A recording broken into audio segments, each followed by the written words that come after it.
students, welcome to your social class. Today we are continuing chapter 1 of political science book class 10th, power sharing. In this chapter till now we have read the importance of power sharing through various examples of different countries of the world, Belgium, Sri Lanka, Lebanon, etc. And yesterday we learnt about the forms of power sharing also. In that we learnt in detail about the horizontal distribution of power. Today we will learn more about the forms of power sharing.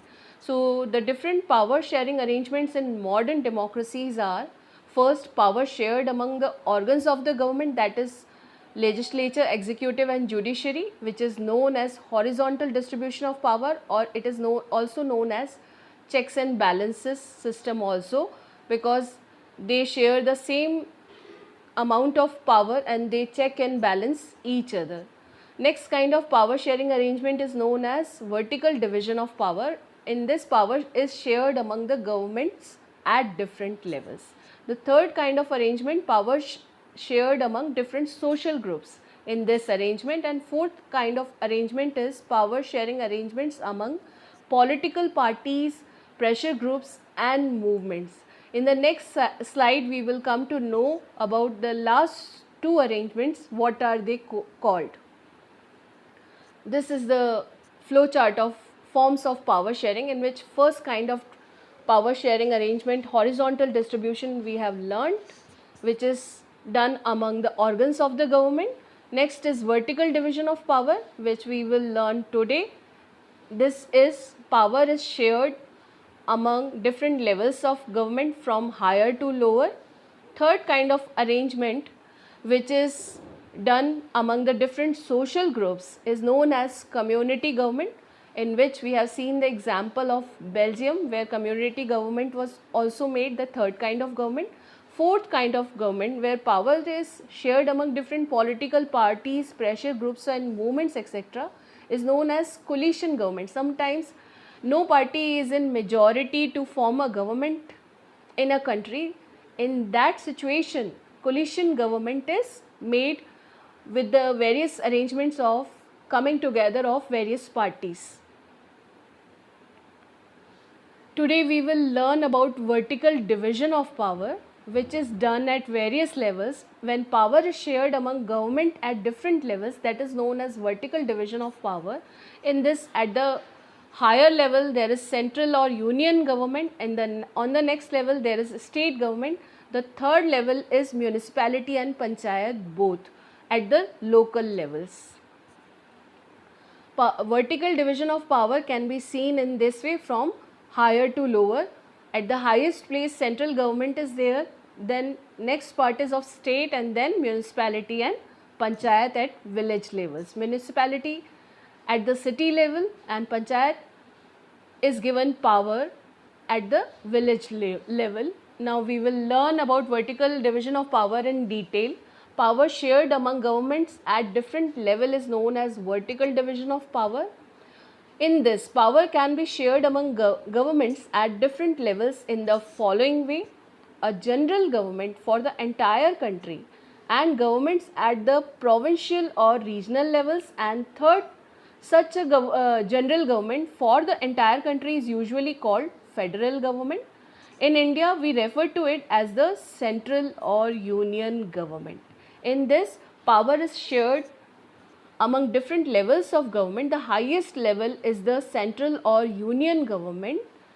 After that, there will be state government. So a general government for the entire country is known as the central government or union government, and the second level, which is the state government, where power is divided at the provincial or regional levels. The governments at the provincial or regional levels are called by different names in different countries. In India, we call them state governments. This system is not followed in all the countries of the world. It is followed in some countries of the world. There are many countries where there are no provincial or state governments. There is a rule of only central government, as we have seen in Sri Lanka.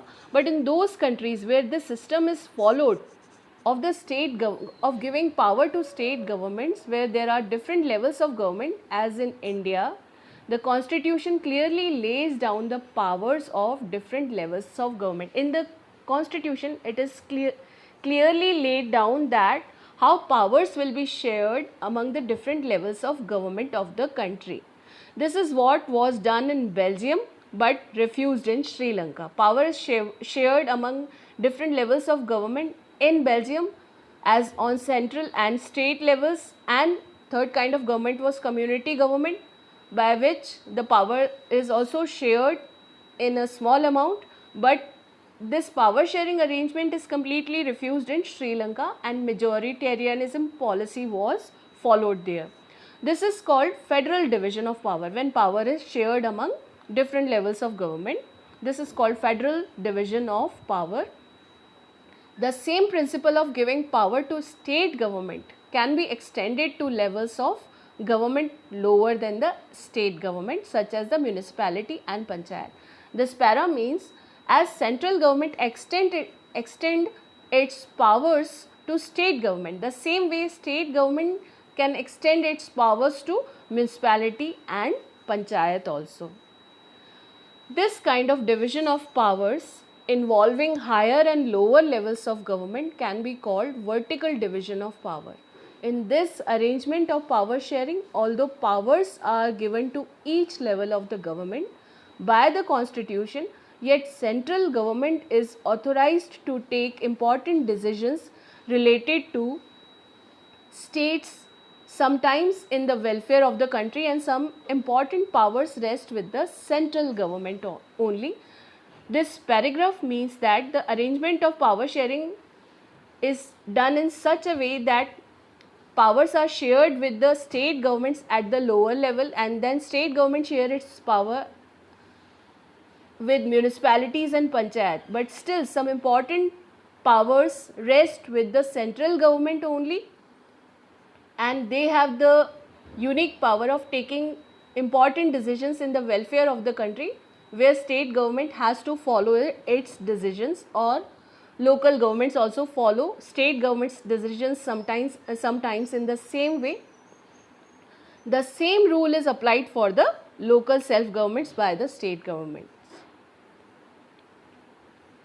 So this is all about our today's class. Next we are meeting with the other forms of power sharing as community government and coalition government. Till then you just read and repeat it again and do your given work.